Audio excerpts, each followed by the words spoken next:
ಓಂ ಯಸ್ತ್ವಾ ದೇವಿ ಸರಸ್ವತ್ಯುಪಭ್ರೂತೆ ಧನೇ ಹಿತೆ ಇಂದ್ರನ್ನ ವೃತ್ರತೂರ್ಯೇ ತ್ವಂ ದೇವಿ ಸರಸ್ವತ್ಯಭಾವಾಜೇ ಶುಭಾಜಿನಿ ರದಾ ಪೂಷೇ ವನಸ್ಸನಿಂ ಶ್ರೀ ಗುರುಭ್ಯೋ ನಮಃ ಹರಿ ಓಂ. ಆತ್ಮೀಯ ಪ್ರಿಯ ಪ್ರೇಕ್ಷಕ ಮಿತ್ರರೇ, ನಿಮ್ಮೆಲ್ಲರ ಜೀವನ ಸಂತೋಷದಾಯಕ ಆನಂದದಾಯಕವಾಗಿರಲಿ ಅಂತೇಳಿ ನನ್ನ ಆರಾಧ್ಯ ದೇವಿ ಹೊರನಾಡು ಅನ್ನಪೂರ್ಣೇಶ್ವರಿಯ ಪಾದಗಳಿಗೆ ನಮಸ್ಕರಿಸ್ತಾ, ಪ್ರಿಯ ಪ್ರೇಕ್ಷಕ ಮಿತ್ರರೇ, ವಿಶೇಷವಾಗಿ ಕರ್ಕಾಟಕ ರಾಶಿಯ ಅಕ್ಟೋಬರ್ ತಿಂಗಳ ಮಾಸ ಭವಿಷ್ಯ ಹೇಗಿದೆ ಕರ್ಕಾಟಕ ರಾಶಿಯವರಿಗೆ ಅನ್ನುವಂಥದ್ದನ್ನು ಈ ವಿಡಿಯೋ ನಾವು ನೋಡೋಣ. ಅಕ್ಟೋಬರಲ್ಲಿ ಒಂದು ಅದ್ಭುತವಾದಂಥ ಬದಲಾವಣೆ ನಿಮಗೆ ಕಾಣ್ತಾ ಇದೆ. ಏನು ಅದ್ಭುತ ಬದಲಾವಣೆ ಅಂದರೆ, ನಾವೆಲ್ಲರೂ ಗುರುಬಲ ಅಂತ ಹೇಳ್ತಾ ಇರ್ತೀವಿ. ಈಗ ಶನಿದಂತೂ ನಿಮಗೆ ಸಮಸ್ಯೆ ಇಲ್ಲ ಕರ್ಕಾಟಕ ರಾಶಿಯವರಿಗೆ, ಯಾಕೆಂದರೆ ಶನಿ ಭಾಗ್ಯಸ್ಥಾನಕ್ಕೆ ಬಂದ್ಬಿಟ್ಟಿದ್ದಾರೆ. ಸಪ್ತಮಾಧಿಪತಿ ಹಾಗೂ ಅಷ್ಟಮಾಧಿಪತಿ ಭಾಗ್ಯದಲ್ಲಿದ್ದಾರೆ. ಹಾಗಾಗಿ ಅದೃಷ್ಟ, ವಿವಾಹ, ಶುಭ ಕಾರ್ಯ ಅದಕ್ಕೆಲ್ಲ ಶನಿ ನಿಮಗೆ ಸಪೋರ್ಟ್ ಮಾಡ್ತಾ ಬರ್ತಾರೆ. ಶನಿಗೆ ಯಾವುದೇ ಪರಿಹಾರಗಳು ಬೇಕಾಗಿಲ್ಲ, ಯಾವುದೇ ತೈಲಾಭಿಷೇಕ ಬೇಕಾಗಿಲ್ಲ, ಯಾವುದೇ ಥರದ ಜಪ ತಪ ದರ್ಶನಾದಿಗಳು ಬೇಕಾಗಿಲ್ಲ. ಸಂತೋಷವಾಗಿರ್ಬೋದು, ಶನಿಯಿಂದ ನಿಮ್ಗೆ ಯಾವುದೂ ಕಾಟ ಬರೋದಿಲ್ಲ. ಹಾಗಿದ್ರೆ ಗುರು ನಿಮಗೆ ವ್ಯಯಸ್ಥಾನದಲ್ಲಿದ್ದಾರೆ. ವ್ಯಯ ಅಂತಂದ್ರೇನು? ನಷ್ಟ. ಗುರು ಅಂದರೆ ಏನೇನಕ್ಕೆ ಕಾರಕ ಅಂತಂದರೆ, ಒಂದು ಧನಕಾರಕ, ಇನ್ನೊಂದು ಸಂತಾನಕಾರಕ. ಹಾಗಾಗಿ ಈಗ ಗುರುಬಲ ಇಲ್ಲದೆ ಇರೋದ್ರಿಂದ ಒಂದು ಧನವ್ಯಯ, ಇನ್ನೊಂದು ಸಂತಾನದಲ್ಲಿ ಅಭಿವೃದ್ಧಿ ಇರಲ್ಲ. ಈ ಎರಡೂ ಕೂಡ ನಿಮಗೆ ನೆಗೆಟಿವ್ ಅಂತ ಹೇಳ್ಬೋದು ನಾವು. ಆದರೆ ಅಕ್ಟೋಬರ್ 18ನೇ ತಾರೀಕು ಗುರು ನಿಮ್ಮ ಮನೆಗೆ ಬಂದುಬಿಡ್ತಾರೆ. ಗುರು ನಿಮ್ಮ ಮನೆಗೆ ಬಂದರೆ, ಕರ್ಕಾಟಕ ರಾಶಿಗೆ ಗುರು ಬಂದರೆ ಉಚ್ಚಸ್ಥಾನ, ಎಕ್ಸಾಲ್ಟೆಡ್ ಪೊಸಿಷನ್. ಹಾಗಾಗಿ ಅಕ್ಟೋಬರ್ 18ನೇ ತಾರೀಕಿನಿಂದ 48 ದಿನಗಳ ಕಾಲ ಕರ್ಕಾಟಕ ರಾಶಿಯವರಿಗೆ ನಿಮ್ಮ ರಾಶಿಯಲ್ಲೇ ಗುರು ಇರ್ತಾರೆ. ನಾನು ಹಲವಾರು ವಿಡಿಯೋ ಹೇಳಿದ್ದೀನಿ, ಗುರು ತಾನಿರುವ ಮನೆಗಿಂತ ತಾನು ನೋಡುವ ಮನೆಯೇ ಬಲ ಜಾಸ್ತಿ ಅಂತ. ಆದರೆ ಉಚ್ಚಸ್ಥಾನವಾದ್ದರಿಂದ 50% ಅಲ್ಲ, ಈಗ ಪ್ರಸ್ತುತ 0% ಇದ್ದಾರೆ ಗುರು. ನಿಮಗೆ 50% ಆಗಬೇಕು ನಿಮ್ಮ ರಾಶಿಗೆ ಬಂದರೆ, ಆದರೆ 100% ನಿಮಗೆ ಫಲ ಸಿಗುತ್ತೆ. ಅಕ್ಟೋಬರ್ 18ರಿಂದ ಒಟ್ಟು 48 ದಿನಗಳ ಕಾಲ ಗುರು ನಿಮಗೆ ಬಲವನ್ನು ಕೊಡ್ತಾರೆ. ಇದೊಂದು ಮೇಜರ್ ಪ್ಲಸ್ ಪಾಯಿಂಟು. ಸಂತೋಷ ಪಡುವಂತಹ ಶುಭ ಸಮಾರಂಭ ಗಳಿಗೆ ಎಲ್ಲ ಪ್ರಾರಂಭ ಆಗ್ತಿದೆ. ಅಕ್ಟೋಬರ್ 18ನೇ ತಾರೀಕು ನಿಮಗೆ ಧನ ಅನ್ನುವಂಥದ್ದು ಸಮೃದ್ಧಿಯಾಗಿ ಸಿಗಲಿಕ್ಕೆ ಶುರುವಾಗುತ್ತೆ. ಸಾಲಬಾಧೆ ಅನ್ನುವಂಥದ್ದು ಕಡಿಮೆ ಆಗುತ್ತೆ. ಹಾಗೆ ಸಂತಾನ ಅಪೇಕ್ಷಿತ ದಂಪತಿಗಳಿಗೆ ಶುಭ ಫಲ. ಇದೆಲ್ಲ ಅಕ್ಟೋಬರ್ 18ರಿಂದನೇ ಶುರುವಾಗ್ಬಿಡುತ್ತೆ. ಇದೊಂದು ಸಂತೋಷ ಸುದ್ದಿ ಅಲ್ವಾ? ನಾವು ಸ್ವೀಟ್ ಮಾಡ್ಕೊಂಡು ತಿನ್ಬೇಕಾಗಿರ್ತಕ್ಕಂಥ ಸುದ್ದಿ ಅಲ್ವಾ? ಹಾಗಾಗಿ ಗುರು ಅನ್ನುವಂಥದ್ದು ನಿಮಗೆ ಸಪೋರ್ಟನ್ನು ಮಾಡ್ತಾರೆ. ಇನ್ನು ನಿಮ್ಮ ರಾಶಿಯಿಂದ 10ನೇ ಮನೆ ಹಾಗೂ 5ನೇ ಮನೆ ಅಧಿಪತಿಯಾಗಿರ್ತಕ್ಕಂಥ ಕುಜ ಪ್ರಸ್ತುತ ಚತುರ್ಥ ಭಾವದಲ್ಲಿದ್ದಾರೆ. 4ನೇ ಮನೆಯಲ್ಲಿ ಕುಜ ದೋಷದಲ್ಲಿದ್ದಾರೆ. ಅಂದರೆ ನಿಮಗೆ ಕರ್ಕಾಟಕ ರಾಶಿಯವರಿಗೆ ಕುಜ ದೋಷ ಅನ್ನುವಂಥದ್ದು ಕಾಣ್ತಾ ಇದೆ. 27ನೇ ತಾರೀಕಿನವರೆಗೂ, ಈ ತಿಂಗಳು ಅಕ್ಟೋಬರ್ 27ನೇ ತಾರೀಕಿನವರೆಗೂ ಈ ಕುಜದೋಷ ಅನ್ನುವಂಥದ್ದು ನಿಮಗೆ ಅಪ್ಲೈ ಆಗುತ್ತೆ. ಇದನ್ನು ತಾತ್ಕಾಲಿಕ ಕುಜದೋಷ. ಸಾಧಾರಣವಾಗಿ ಕರ್ಕಾಟಕ ರಾಶಿಯವರು ಸೌಮ್ಯ ಸ್ವಭಾವಸ್ಥರು. ಯಾರು ಗಲಾಟೆಗೆ ಹೋಗಲ್ಲ, ಗದ್ದಲಕ್ಕೆ ಹೋಗಲ್ಲ. ಎಲ್ಲಾದರೂ ಜಗಳ ಆಗ್ತಾ ಇದ್ರೆ ಅಲ್ಲಿ ಹತ್ತಿರ ಕೂಡ ಹೋಗಲ್ಲ. ಸ್ವಲ್ಪ ಭಯಸ್ಥರು, ಧೈರ್ಯ ಕಡಿಮೆ, ಈ ಥರ ಎಲ್ಲ ಹೇಳ್ಬೋದು ನಾವು. ಆದರೆ ಯಾವಾಗ ನಿಮಗೆ ಕರ್ಕಾಟಕ ರಾಶಿಯವರಿಗೆ ಕುಜ ಅನ್ನುವಂಥದ್ದು ಚತುರ್ಥ ಭಾವದಲ್ಲಿ ಬರುತ್ತೋ, ಅಗ್ರೆಸಿವ್ನೆಸ್ ಅನ್ನೋದು ತುಂಬ ಇರುತ್ತೆ. ನಿಮಗೆ ಕೋಪ, ಆತುರದ ಸ್ವಭಾವ ಇದೆಲ್ಲ ಇರೋದರಿಂದ, ಮೇಲಾಗಿ ದಶಮಾಧಿಪತಿ ಆದ್ದರಿಂದ ಉದ್ಯೋಗದಲ್ಲಿ ಸಣ್ಣ ಪುಟ್ಟ ಬದಲಾವಣೆಗಳು ಬರಬಹುದು. 10ನೇ ಮನೆ ಅಧಿಪತಿ ಹೌಸ್ ಆಫ್ ಜಾಬ್ ಅಂತ ಕರಿತೀವಿ. ಸ್ವಲ್ಪ ಉದ್ಯೋಗದಲ್ಲಿ ಬದಲಾವಣೆಗಳು ಬರಬಹುದು. ಅಗ್ರೆಸಿವ್ ಡಿಸಿಷನ್ಸ್ ಏನು ತಗೋಬೇಡಿ. ಹಾಗೇನೋ ತಗೊಳ್ಬೇಕಂದ್ರೆ ನಿಮ್ಮ ಮೂಲ ಜಾತಕವನ್ನು ಒಮ್ಮೆ ನುರಿತ ಜ್ಯೋತಿಷ್ಯರಿಗೆ ತೋರಿಸ್ಕೊಂಡು, ವೇದಿಕ್ ಅಸ್ಟ್ರಾಲಜಿ, ಹೈಯರ್ ಅಸ್ಟ್ರಾಲಜಿ ಪ್ರಿಡಿಕ್ಷನ್ಸನ್ನು ಮಾಡಿಸ್ಕೊಂಡು ಆಮೇಲೆ ಡಿಸಿಷನ್ ತಗೊಳ್ಳಿ. ಅಷ್ಟರವರೆಗೂ ಡಿಸಿಷನ್ ಬೇಡ ಅನ್ನುವಂಥದ್ದು ನನ್ನ ಒಂದು ಸಲಹೆ ನಿಮಗೆ. ಸರಿ, ಪಂಚಮಾಧಿಪತಿಯು ಚತುರ್ಥದಲ್ಲಿರೋದ್ರಿಂದ ಈ ಪೂರ್ವ ಪುಣ್ಯ ಅನ್ನುವಂಥದ್ದು ಒಂದು ಸ್ವಲ್ಪ ಆಕ್ಟಿವೇಟ್ ಆಗೋದಿಲ್ಲ.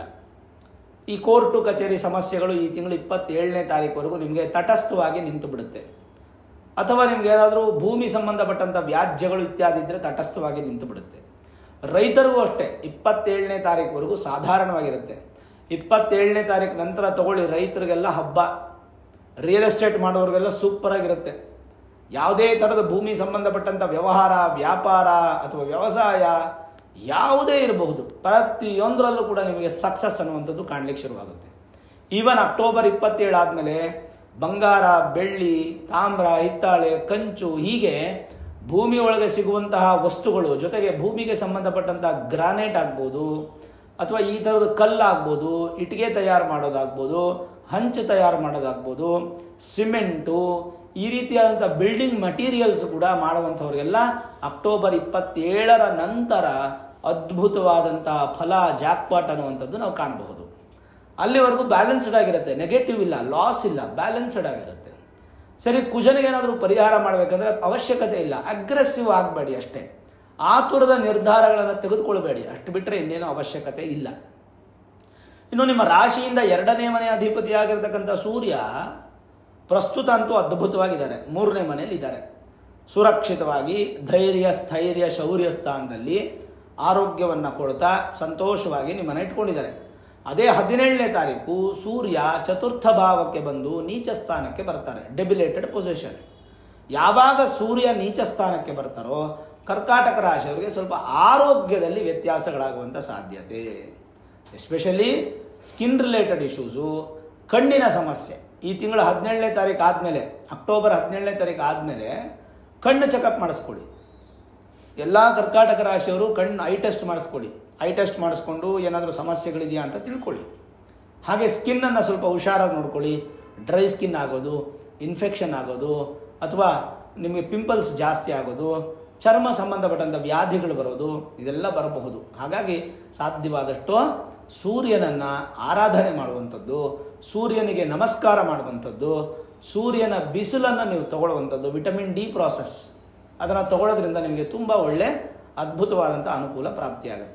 ಹೇಗೆ ಗಿಡ ಮರಗಳು ಫೋಟೋಸಿಂಥಸಿಸನ್ನು ತಗೊಂಡು ತಮ್ಮ ಒಂದು ಬೆಳವಣಿಗೆಯನ್ನು ಬೆಳೆಸ್ಕೊಳ್ಳುತ್ತೋ ಹಾಗೆ ಪ್ರತಿಯೊಬ್ಬ ಮನುಷ್ಯನಿಗೂ ಸೂರ್ಯನ ಒಂದು ಕಿರಣಗಳು ಬಹಳ ಮುಖ್ಯ. ಎಸ್ಪೆಷಲಿ 17ನೇ ತಾರೀಕು ನಂತರ ಕರ್ಕ ರಾಶಿಯವರಿಗೆ ಕಂಪಲ್ಸರಿ ಬೇಕೇ ಬೇಕಾಗುತ್ತೆ. ಹಾಗಾಗಿ ಮಿಸ್ ಮಾಡಬೇಡಿ. ಹಾಗಂತ 17ನೇ ತಾರೀಕಿಂದನೇ ಮಾಡಬೇಕು ಅಂತೇನಿಲ್ಲ, ಅಕ್ಟೋಬರ್ 1ರಿಂದನೇ ಶುರು ಮಾಡಿ. ಮತ್ತಷ್ಟು ಬಲ ಅಭಿವೃದ್ಧಿಯಾಗಿ ಸ್ವಲ್ಪ ಸಪೋರ್ಟಿವ್ ಆಗಿ ನಿಮಗೆ ಸಕ್ಸಸ್ಸನ್ನು ಕೊಡುತ್ತೆ. ಇನ್ನು ರಾಶಿಯಿಂದ 3ನೇ ಮನೆ ಹಾಗೂ 12ನೇ ಮನೆ ವ್ಯಯಸ್ಥಾನ ಹಾಗೂ ಧೈರ್ಯ, ಸ್ಥೈರ್ಯ, ಶೌರ್ಯ ಸ್ಥಾನಕ್ಕೆ ಅಧಿಪತಿಯಾಗಿರತಕ್ಕಂಥ ಬುಧ, ಪ್ರಸ್ತುತ ಬುಧ ಎಲ್ಲಿದ್ದಾರೆ? ನಿಮಗೆ ಸ್ವಕ್ಷೇತ್ರದಲ್ಲಿದ್ದಾರೆ. 2ನೇ ತಾರೀಕು ಅಕ್ಟೋಬರ್ 2ನೇ ತಾರೀಕು 4ನೇ ಮನೆಗೆ ಹೋಗ್ತಾರೆ, ಚತುರ್ಥ ಭಾವಕ್ಕೆ ಹೋಗ್ತಾರೆ. ಚತುರ್ಥ ಭಾವಕ್ಕೆ ಹೋದರೂ ಕೂಡ ಬುಧ ಮಿತ್ರ ಸ್ಥಾನದಲ್ಲಿ ಇರ್ತಾರೆ. 2ನೇ ತಾರೀಕಿನಿಂದ 9ನೇ ತಾರೀಕಿನವರೆಗೂ ಬುಧ ಮಿತ್ರ ಸ್ಥಾನದಲ್ಲೇ ಇರ್ತಾರೆ. 9ನೇ ತಾರೀಕು ಏನಾಗುತ್ತೆ? 3ನೇ ಮನೆಗೆ ಶುಕ್ರ ಬರ್ತಾರೆ. ಅಂದರೆ 2ನೇ ಮನೆಯಿಂದ 3ನೇ ಮನೆಗೆ ಶುಕ್ರ ಬರ್ತಾರೆ. ಬುಧನ ಮನೆಯಲ್ಲಿ ಶುಕ್ರ, ಶುಕ್ರನ ಮನೆಯಲ್ಲಿ ಬುಧ, ಒಬ್ರಿಗೊಬ್ರಿಗೂ ಮನೆ ಇಂಟರ್ಚೇಂಜ್ ಆಗುತ್ತೆ. ಇದನ್ನು ಪರಿವರ್ತನಾ ಯೋಗ ಅಂತೀವಿ. ಹಾಗಾಗಿ ಕರ್ಕರಾಶಿಯವರಿಗೆ 3ನೇ ಮನೆಯಲ್ಲಿ ಬುಧ ಇದ್ದಾರೆ ಅಂತ ತಗೊಳ್ಬೇಕು, 4ನೇ ಮನೆಯಲ್ಲಿ ಶುಕ್ರ ಇದ್ದಾರೆ ಅಂತ ತಗೊಳ್ಬೇಕು. ತನ್ಮುಖಾಂತರ 23ನೇ ತಾರೀಕಿನವರೆಗೂ ಪರಿವರ್ತನಾ ಯೋಗದಲ್ಲಿ ಭದ್ರಯೋಗ ಹಾಗೂ ಮಾಳವ್ಯ ಯೋಗ ಅನ್ನುವಂತಹ 2 ಯೋಗ ಉತ್ಪತ್ತಿ ಆಗುತ್ತೆ ಕರ್ಕಾಟಕ ರಾಶಿಯವರಿಗೆ. ತನ್ಮುಖಾಂತರ ನಿಮಗೆ ವ್ಯಯ, ಖರ್ಚು ಜಾಸ್ತಿ ಆಗದೆ, ಶತ್ರುಗಳು ಜಾಸ್ತಿ ಆಗದೆ, ವಿದೇಶಿ ವಿದ್ಯಾಭ್ಯಾಸ, ಉದ್ಯೋಗ ಹಾಗೂ ವ್ಯವಹಾರ ವ್ಯಾಪಾರಗಳಲ್ಲಿ, ಎಕ್ಸ್ಪೋರ್ಟ್ ಆ್ಯಂಡ್ ಇಂಪೋರ್ಟ್ ಬಿಸ್ನೆಸ್ಗಳಲ್ಲಿ, ವಿದ್ಯಾಭ್ಯಾಸ, ವ್ಯಾಪಾರ ಹಾಗೂ ಬುದ್ಧಿಶಕ್ತಿಯಲ್ಲಿ ಒಳ್ಳೆ ಉತ್ತಮವಾದ ಅಭಿವೃದ್ಧಿಯನ್ನು ಕಾಣಲಿಕ್ಕೆ ಶುರುವಾಗುತ್ತೆ. ಇನ್ನು ಆ್ಯಕ್ಟ್ರೆಸ್ ಆಗ್ಬೋದು ಅಥವಾ ಆ್ಯಕ್ಟರ್ ಆಗ್ಬೋದು, ಆರ್ಟಿಸ್ಟ್ಗಳಾಗ್ಬೋದು, ಸಂಗೀತ, ವಾದ್ಯ, ಈ ರೀತಿಯಾದಂಥ ಆರ್ಕಿಟೆಕ್ಟ್ ಮಾಡ್ತಕ್ಕಂಥವರು, ಮತ್ತು ಎಡಿಟರು, ಮತ್ತು ವಿಶೇಷವಾಗಿರ್ತಕ್ಕಂಥ ವಿದ್ಯೆಯನ್ನು ಕಲ್ತಿರ್ತಕ್ಕಂಥವರು, ಇವರಿಗೆಲ್ಲರಿಗೂ ಕೂಡ ತುಂಬ ಚೆನ್ನಾಗಿರುತ್ತೆ. ಬುಧ ತುಂಬ ಬಲಿಷ್ಠ ಫಲ ಕೊಡ್ತಾನೆ. ಜೊತೆಗೆ ಶುಕ್ರ ಫ್ಯಾಷನ್ ಡಿಸೈನಿಂಗು, ಮಾಡಲಿಂಗು, ಬೋಟಿಕ್ಕು, ವಸ್ತ್ರದ ವ್ಯಾಪಾರ, ಮತ್ತು ಗಿಫ್ಟ್ ವ್ಯಾಪಾರ, ವಾಹನ ಸೇಲ್ಸ್ ಆ್ಯಂಡ್ ಸರ್ವೀಸು, ಸೈಕಲ್ಸು, ಹೀಗೆ ರಿಲೇಟೆಡ್ ಆಗಿರ್ತಕ್ಕಂಥ ಯಾವುದೇ ಆಗ್ಬೋದು, ನಿಮಗೊಂದು ಪ್ಲಸ್ ಪಾಯಿಂಟ್ ಆಗುವ ಎಲ್ಲ ಲಕ್ಷಣಗಳು ಕೂಡ ಸಮೃದ್ಧಿಯಾಗಿ ಕಾಣ್ತಾ ಇದೆ. ಈ ಬದಲಾವಣೆಗಳೆಲ್ಲವೂ ಕೂಡ ನಿಮಗೆ ಒಂದು ಉತ್ತಮವಾದಂಥ ದಾರಿಯನ್ನು ಕೊಡುತ್ತೆ. ಹಾಗಾದರೆ ಕರ್ಕಾಟಕ ರಾಶಿಯವರಿಗೆ ಈ ತಿಂಗಳು ಯಾವುದೂ ದೊಡ್ಡ ದೊಡ್ಡ ದೋಷಗಳಿಲ್ಲ. ಕೇವಲ ಅಗ್ರೆಸಿವ್ನೆಸ್ಸು ಜಾಸ್ತಿ ಬೇಡ, ಶಾಂತವಾಗಿರಿ, ಮತ್ತು ನಿರ್ಧಾರಗಳನ್ನು ತೆಗೆದುಕೊಳ್ಳೋದಕ್ಕೆ ಆತರ ಪಡಬೇಡಿ. ಹಂಗೆ ನಿರ್ಧಾರಗಳು ತಗೊಳ್ಬೇಕಂದ್ರೆ ನುರಿತ ಜ್ಯೋತಿಷ್ಯರನ್ನು ಭೇಟಿ ಮಾಡಿ ನಿಮ್ಮ ಮೂಲ ಜಾತಕವನ್ನು ತೋರಿಸ್ಕೋಬೇಕು. ಈ ತಿಂಗಳು ನೋಡಿ, 1ನೇ ತಾರೀಕು ಅಕ್ಟೋಬರ್ ಒಂದು ಆಯುಧ ಪೂಜೆ ಮಹಾನವಮಿ, 2ನೇ ತಾರೀಕು ವಿಜಯದಶಮಿ, ಅತ್ಯಂತ ಶ್ರೇಷ್ಠವಾದ ದಿನ, ವರ್ಷದಲ್ಲೇ ಅತ್ಯಂತ ಶ್ರೇಷ್ಠವಾದ ದಿನ. ಇನ್ನು 9ನೇ ತಾರೀಕು ಅಕ್ಟೋಬರ್ ತಿಂಗಳಲ್ಲಿ ಹಾಸನಾಂಬೆ ಬಾಗಿಲು ತೆಗೆಯುವಂಥ ದೇವಸ್ಥಾನ ಬಾಗಿಲು ತೆಗೆಯುವಂಥ ದಿನ ಅವತ್ತು. ಒಟ್ಟು ನಿಮಗೆ 9ನೇ ತಾರೀಕು ತೆಗೆದು 23ನೇ ತಾರೀಕಿನವರೆಗೂ ಹಾಸನಾಂಬ ದೇವಸ್ಥಾನ ಇರುತ್ತೆ. 23ನೇ ತಾರೀಕು ಬಾಗಿಲು ಹಾಕ್ಬಿಡ್ತಾರೆ. ಅದಾದಮೇಲೆ ದೀಪಾವಳಿ ಬರುತ್ತೆ. ದೀಪಾವಳಿ ಬಗ್ಗೆ ಇನ್ನೊಂದು ವಿಡಿಯೋ ನಾನು ಪ್ರತ್ಯೇಕವಾಗಿ ಮಾಡ್ತೀನಿ. ಅದಕ್ಕೆ ಸುಮಾರು ಕನ್ಫ್ಯೂಷನ್ಸ್ ಇದೆ. ಯಾವತ್ತು ನರಕ ಚತುರ್ದಶಿ, ಯಾವತ್ತು ಧನಲಕ್ಷ್ಮಿ ಪೂಜೆ, ಯಾವತ್ತು ಬಲಿಪಾಡ್ಯಮಿ, ಯಾವದ್ವಿತೀಯ, ದೀಪಾವಳಿ, ಈ ರೀತಿ ಕನ್ಫ್ಯೂಷನ್ಸ್ ಇದೆ. ಅದೆಲ್ಲ ಒಂದು ಕ್ಲಾರಿಟಿ ನಾನು ನಿಮಗೆ ಕೊಡ್ತೇನೆ. ಸರಿ, ಹಾಗಾದರೆ ಜನರಲೈಸ್ ಆಗಿ ನೋಡೋದಾದರೆ ಹೇಗಿದೆ ಕರ್ಕಾಟಕ ರಾಶಿಯವರಿಗೆ? ಸಂಘ ಸಂಸ್ಥೆಗಳಲ್ಲಿ ಜಯತ್ವ ಪ್ರಾಪ್ತಿ, ಸೊಸೈಟಿ, ಈ ಥರದ ಟ್ರಸ್ಟ್ಗಳು, ಈ ಥರದ್ದೆಲ್ಲ ಸ್ವಲ್ಪ ಜಯ ಚೆನ್ನಾಗಿದೆ. ವೈವಾಹಿಕ ಜೀವನ ತೃಪ್ತಿದಾಯಕವಾಗಿರುತ್ತೆ. ಸ್ವಲ್ಪ ಭಯ ಆತಂಕ ಇದೆ, ಹೌದು, ನಾನು ಇಲ್ಲ ಅಂತ ಹೇಳಲಿಲ್ಲ, ಅದನ್ನು ನೀವು ಬ್ಯಾಲೆನ್ಸ್ ಮಾಡಬೇಕು. ಆರೋಗ್ಯದಲ್ಲಿ ಸಣ್ಣ ಪುಟ್ಟ ಸಮಸ್ಯೆಗಳಾಗುತ್ತೆ. ಅದೇ ಹೇಳಿದ್ನಲ್ಲ, ಚರ್ಮದ ಸಮಸ್ಯೆಗಳು, ಇನ್ಫೆಕ್ಷನ್ಸ್ ಆಗುತ್ತೆ, ಕಣ್ಣಿನ ಸಮಸ್ಯೆಗಳಾಗಬಹುದು. ಸ್ವಲ್ಪ ಜಾಗ್ರತೆಯಾಗಿರಿ. ಎಲ್ಲರಿಗೂ ಆಗಬೇಕು ಅಂತಿಲ್ಲ, ಜಾಗ್ರತೆಯಾಗಿರಿ. ಕೆಲಸ ಕಾರ್ಯಗಳಲ್ಲಿ ನಿಮಗೆ ಅಭಿವೃದ್ಧಿ ಆಗುತ್ತೆ. ಸೇವಕ ವರ್ಗದಿಂದ ನಿಮಗೆ ತೃಪ್ತಿ ಆಗುತ್ತೆ. ಹೊಸ ಬಟ್ಟೆಗಳನ್ನು ಖರೀದಿ ಮಾಡುವಂತಹ ಮಾಸ ಆಗುತ್ತಿದ್ದು. ನೂತನ ವಸ್ತ್ರ ಹಾಗೂ ಬಂಗಾರ ಬೆಳ್ಳಿಯನ್ನು ಕೊಳ್ಳುವಂತಹ ಒಂದು ತಿಂಗಳಾಗುತ್ತೆ ನಿಮಗೆ. ಮತ್ತು ಇಷ್ಟಾರ್ಥಗಳನ್ನು ನೆರವೇರುವಂತಹ ಒಂದು ತಿಂಗಳು. ಮನಸ್ಸಿಗೆ ಉಲ್ಲಾಸದಾಯಕವಾಗಿರುತ್ತೆ. ಕುಟುಂಬದಲ್ಲಿ ಶುಭ ಕಾರ್ಯಗಳು, ಅಭಿವೃದ್ಧಿ, ಪೂಜೆ ಹಾಗೂ ದಾನಗಳಲ್ಲಿ ಹೆಚ್ಚಿನ ಮಹತ್ವವನ್ನು ಪಡ್ಕೋತೀರಾ. ಅಂದರೆ ನೀವು ತುಂಬ ಪಾರ್ಟಿಸಿಪೇಟ್ ಮಾಡ್ತೀರಾ. ಜನಸಂಪರ್ಕ ಹೆಚ್ಚು ಬೆಳೆಯುತ್ತೆ. ನೂತನ ವ್ಯಕ್ತಿಗಳ ಪರಿಚಯ ಮುಖಾಂತರ ಒಂದು ಸ್ವಲ್ಪ ಸಮಾಧಾನ ಆಗುತ್ತೆ, ಧೈರ್ಯ ಬರುತ್ತೆ. ಜೊತೆಗೆ ಪತ್ರ ವ್ಯವಹಾರಗಳು, ಈ ಪೇಪರ್ಸು, ಸ್ಟ್ಯಾಂಪು, ಈ ಥರದ ವ್ಯವಹಾರಗಳಲ್ಲಿ ಸ್ವಲ್ಪ ಹುಷಾರಾಗಿರಿ. ವಿದ್ಯಾರ್ಥಿಗಳಿಗೆ ಅಭಿವೃದ್ಧಿ ಅನ್ನುವಂಥದ್ದು ಕಾಣ್ಬೋದು. ಮತ್ತು ಕುಟುಂಬ ಹಾಗೂ ಸ್ನೇಹಿತರಿಂದ ಸ್ವಲ್ಪ ಸಹಾಯ ಹಸ್ತನ ನಿಮಗೆ ಸಿಗುತ್ತೆ. ಏನಪ್ಪ ಅಂದರೆ ಅಧಿಕ ತಿರುಗಾಟ ಇರುತ್ತೆ. ವ್ಯವಹಾರದಲ್ಲಿ, ವ್ಯಾಪಾರದಲ್ಲಿ ಸಂಪೂರ್ಣ ಯಾರನ್ನು ನಂಬಕ್ಕೆ ಹೋಗಬೇಡಿ. ಸ್ನೇಹಿತರಿಗೆ ಸಂಪೂರ್ಣ ನಿಮ್ಮ ಜವಾಬ್ದಾರಿಯನ್ನು ಒಪ್ಸಕ್ಕೆ ಹೋಗಬೇಡಿ. ಏನೇ ಆದರೂ ಕೂಡ ನಿಮ್ಮ ಒಂದು ಪ್ರಭಾವ ಅಥವಾ ನಿಮ್ಮ ಒಂದು ಅಲ್ಲಿನ ಒಂದು ಇರುವಿಕೆ ವ್ಯಾಪಾರದಲ್ಲಾಗಲಿ ಯಾವುದಲ್ಲಾಗಲಿ ತುಂಬ ಇಂಪಾರ್ಟೆಂಟ್. ಸ್ವಂತ ಉದ್ಯೋಗದಲ್ಲಿ ಒಂದು ಸ್ವಲ್ಪ ಅಭಿವೃದ್ಧಿಯನ್ನು ಕಾಣ್ಬೋದು, ಪ್ರಗತಿ ಇರುತ್ತೆ. ಮುಖದಲ್ಲಿ ತೇಜಸ್ಸು ಅಭಿವೃದ್ಧಿ ಆಗುತ್ತೆ. ಮತ್ತು ಬೆಲೆ ಬಾಳುವ ವಸ್ತುಗಳನ್ನು ಕೊಳ್ತೀರಾ, ಈ ತಿಂಗಳು ತೊಗೊಳ್ತೀರಾ. ಮನೆಯಲ್ಲಿ ಶಾಂತಿ ಅನ್ನುವಂಥದ್ದು ಕಾಪಾಡುತ್ತೆ. ನಿಮ್ಮ ಗೌರವಕ್ಕೆ ಯಾವುದೇ ಧಕ್ಕೆ ಬರದೆ ನೀವು ಅದನ್ನು ಬ್ಯಾಲೆನ್ಸ್ ಮಾಡ್ಕೋತೀರಾ. ಆಸೆ ಆಕಾಂಕ್ಷೆಗಳು ನಿಮಗೆ ನೆರವೇರುತ್ತೆ. ವಿದ್ಯಾರ್ಥಿಗಳಿಗೆ ಹೈಯರ್ ಎಜುಕೇಷನ್ ಮಾಡೋರಿಗೆ ತುಂಬ ಚೆನ್ನಾಗಿರುತ್ತೆ. ರಾಜಕೀಯ ವ್ಯಕ್ತಿಗಳಿಗೆ ಸ್ವಲ್ಪ 17ನೇ ತಾರೀಕುವರೆಗೂ ಉತ್ತಮವಾಗಿದ್ದು, ಅದಾದಮೇಲೆ ಸ್ವಲ್ಪ ನೆಗೆಟಿವಿಟಿಯನ್ನು ಕಾಣಬಹುದು. ನೂತನ ಕೆಲಸಕ್ಕೆ ಅಕ್ಟೋಬರ್ 18ನೇ ತಾರೀಕು ನಂತರ ಪ್ರಯತ್ನ ಪಟ್ಟರೆ ಒಳ್ಳೆಯದು. ಪುಣ್ಯಕ್ಷೇತ್ರಗಳ ದರ್ಶನ ಮಾಡ್ತೀರಾ. ಆರ್ಥಿಕವಾಗಿ ಸ್ವಲ್ಪ ಬಲವೃದ್ಧಿ ಆಗುತ್ತೆ. ಸರ್ಕಾರಿ ಕೆಲಸದಲ್ಲಿ ಕೂಡ ನಿಮಗೆ ಪ್ರಶಂಸೆ ಎಲ್ಲ ಸಿಗುತ್ತೆ. 17ನೇ ತಾರೀಕು ನಂತರ ಸ್ವಲ್ಪ ಎಚ್ಚರಿಕೆ ಇರತಕ್ಕಂಥದ್ದು ಒಳ್ಳೆಯದು. ಇನ್ನು ಭಾಳ ದಿನಗಳಿಂದ ಆಗದೇ ಇರತಕ್ಕಂಥ ಕೆಲಸಗಳು ಈ ತಿಂಗಳಲ್ಲಿ ಆಗುವಂಥ ಸಾಧ್ಯತೆಗಳು, ಅದರಿಂದ ಸಂತೋಷ. ಆಕಸ್ಮಿಕವಾಗಿ ಧನಲಾಭ ಆಗಿ ತನ್ಮೂಲಕ ಒಂದು ಸ್ವಲ್ಪ ಸಾಲ ಕಡಿಮೆ ಮಾಡುವಂಥ ಸಾಧ್ಯತೆಗಳು ಹೆಚ್ಚಾಗಿರುತ್ತೆ. ನಿಮ್ಮ ಮಾತಿನಿಂದ, ವಾಕ್ಚಾತುರ್ಯದಿಂದ ಎಲ್ಲವನ್ನ ಗೆಲ್ತೀರಾ. ಕೋರ್ಟ್ ಕಚೇರಿಗಳಲ್ಲಿ ತಟಸ್ಥವಾಗಿರುತ್ತೆ. ಉತ್ತಮ ಪ್ರಗತಿ ಮತ್ತು ಕುಟುಂಬದ ಬೆಳವಣಿಗೆ, ಕುಟುಂಬ ಸಮೇತವಾಗಿ ಹೊರಗಡೆ ಹೋಗುವಂಥದ್ದು, ಸಂತೋಷದ ವಾತಾವರಣ, ಒಂದು ಪಾರ್ಕ್ಗೋ, ಒಂದು ಸಿನಿಮಾಗೋ, ಒಂದು ಟೂರ್ಗೋ, ಒಂದು ದೇವಸ್ಥಾನಕ್ಕೋ, ಒಂದು ಕ್ಷೇತ್ರಕ್ಕೋ, ಹೀಗೆ ಕುಟುಂಬ ಸಮೇತವಾಗಿ ಹೋಗಿ ಒಂದು ಸಂತಸದ ವಾತಾವರಣವನ್ನು ಕಾಣಲಿಕ್ಕೆ ನಿಮಗೊಂದು ಸ್ವಲ್ಪ ಸಪೋರ್ಟ್ ಮಾಡ್ತಾ ಇದ್ದೆ ಈ ತಿಂಗಳಿನ ಒಂದು ವಿಶೇಷವಾದಂಥ ಭವಿಷ್ಯ. ಹಾಗಾಗಿ ಸಾಧ್ಯವಾದಷ್ಟು ಈ ತಿಂಗಳು ನೀವು ಅಗ್ರೆಸಿವ್ನ ಕಡಿಮೆ ಮಾಡಿಕೊಂಡ್ರೆ ಸಾಕು. ಆತುರದ ನಿರ್ಧಾರಗಳನ್ನು ತೆಗೆದುಕೊಳ್ಳದೇ ಇದ್ದರೆ ಸಾಕು. ಉಳಿದ ಯಾವ ಬಾಧೆಗಳು ನಿಮಗಿಲ್ಲ. ಚರ್ಮ ರೋಗ, ಕಣ್ಣಿನ ರೋಗ ಬಗ್ಗೆ ಸ್ವಲ್ಪ ಗಮನ ಕೊಟ್ಟರೆ ಸಾಕು. ಇನ್ಯಾವುದೂ ತೊಂದರೆ ಇಲ್ಲ. ಯಾವುದೇ ಪರಿಹಾರಗಳು ಕರ್ಕರಾಶಿಯವರಿಗೆ ಈ ತಿಂಗಳು ಬೇಕಾಗಿಲ್ಲ.